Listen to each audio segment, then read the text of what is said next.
guys, 11:18 na, 11:19 ng gabi. Pinatay namin to, pinatay ko tong solar mga 5 PM kasi wala nang nagkakarga. Pinapatay ko talaga yan.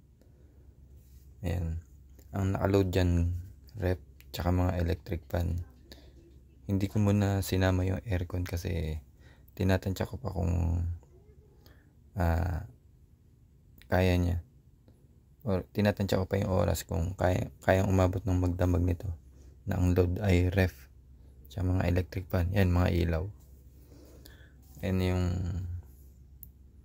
battery niya. Pero ang ginagawa ko, tinetester ko na lang kasi mas accurate to.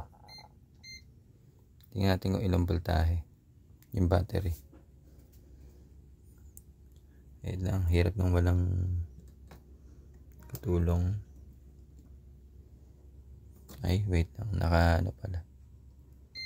AC pala. Ayan,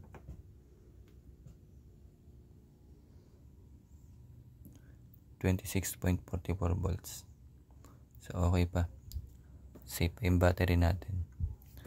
So 5 PM wala na nagcha-charge na solar panel, pure off grid, puro battery na yan. Ayos, matagal din. So ayos.